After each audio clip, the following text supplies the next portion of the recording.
उत्तर महाराष्ट्रामध्ये जाऊया, जिकडे कांद्याच्या दराने महायुतीच्या डोळ्यामध्ये पाणी आणलेलं होतं ते लोकसभेमध्ये काही धक्कादायक निकाल आपल्याला बघायला मिळालेले।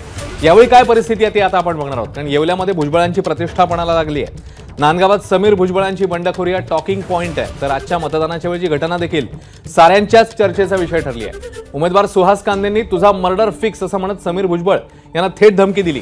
तिकडे कर्जत जामखेडमध्ये पवारांची जनरेशन नेक्स्ट, रोहित पवार आणि भाजपचे राम शिंदे अशी फाईट आहे, तर मुलीसाठी एकनाथ खडसे यांची प्रतिष्ठा पणाला लागली आहे। उत्तर महाराष्ट्राच्या जनतेच्या मनात काय चाललंय जाणून घेऊया येवल्यामध्ये जाऊन।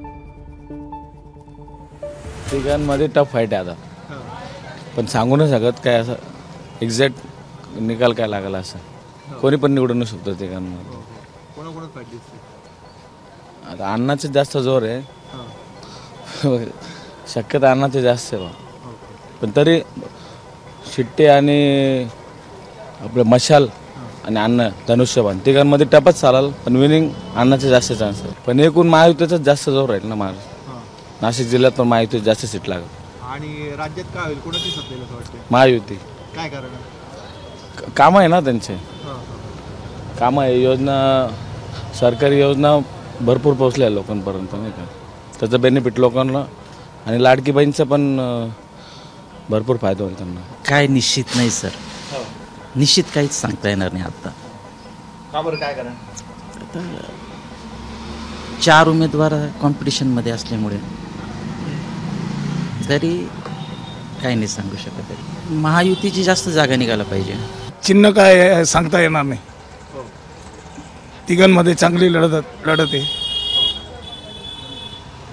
आम्हाला वाटतं कांदे साहेब परत यावा, कारण त्यांनी कामं केलेले म्हणून।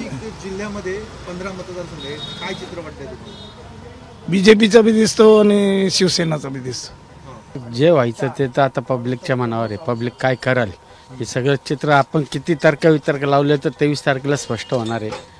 फक्त एवढीच अपेक्षा आहे का जे बी हो एकाच पक्षाचं किंवा एकाच पार्टीचं सरकार हो, एवढीच इच्छा आहे। खिचडी नको आहे, कारण त्याचा सगळ्यांना त्रास पुऱ्या महाराष्ट्राच्या जनतेला होतो ना खिचडीचा। 4 उमेदवारांमध्ये टफ फाईट आहे, त्याच्यामुळे निश्चित परफेक्ट कोण येईल हे काही सांगता येत नाही। जो बी येईल तो थोड्या मताधिक्याने येईल, एवढंच सांगता येईल। 101% अण्णा। काय कारण?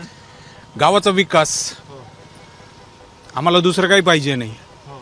पाण्याचा प्रश्न मिटला, रस्ते झाले, MIDC सँक्शन झालेले, जे 5-25 वर्षात कोणी नाही केलं ते 2.5 वर्षात करून दाखवलं, म्हणून फक्त अण्णा।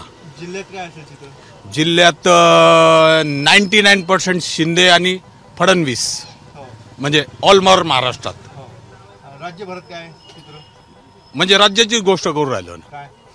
शिंदे आणि फडणवीस। आणि नाशिक जिल्ह्यामध्ये? नाशिक जिल्ह्यात 15 जागा आहेत आपल्या, 15 नाशिक जिल्ह्यात 15 जागा आहेत, तरी 12-13 जागावर शिंदे आणि फडणवीस।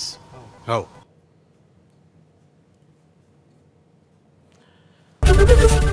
ABP माझा, उघडा डोळे बघा नीट।